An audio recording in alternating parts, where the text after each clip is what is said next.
Imposed sanctions by the West are illegal, inhuman, and immoral. Этого не произошло. We have managed to stabilize the situation. We minimized negative influence of the economic situation, and now we are steadily overcoming a difficult period. Sanctions have long been a mainstay of Western foreign policy, but are they effective? I'm Anand Naidu in Washington, and this is The Heat.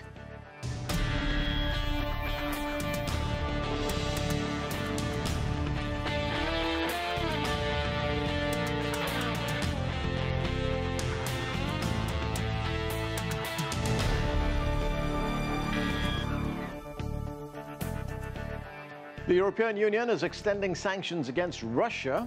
Iran could have Western economic sanctions reduced as it nears a possible nuclear agreement with world powers. And the US is opening the possibility of renewing economic ties with Cuba after imposing sanctions for more than 50 years. Sanctions are the go-to foreign policy strategy used to choke a so-called bad actor on the world stage. But are they working? Here's CCTV's Ryntjes with a look. The United States has long used sanctions as a key instrument of foreign policy. It's imposed 5 decades of sanctions on Cuba.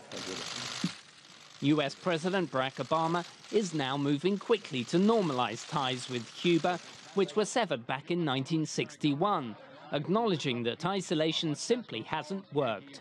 A change in US policy is supported by the world's largest business organization, the US Chamber of Commerce. In the case of Cuba, we feel it's been a failed policy now for 50 years.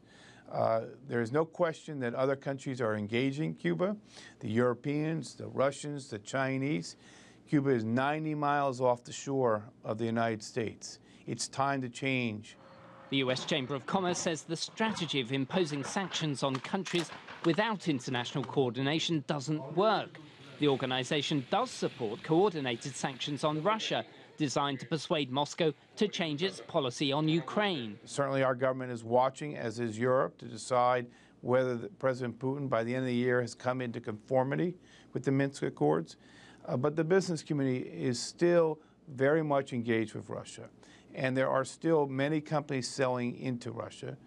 And that's okay because, you know, the sanctions only apply to some actions. It doesn't cut off all commercial activity with Russia. It doesn't completely isolate Russia.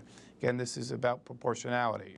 Stephen Pfeiffer, a former US ambassador to Ukraine and now a Russia and US security policy expert at the Brookings Institution, an independent research foundation, says it's unclear whether the current sanctions are working, given the high level of domestic popular support for Russian President Vladimir Putin. Certainly when you look at the other sanctions that are now part of the broader sanctions, my guess is they're going to have a significant impact on the Russian middle class.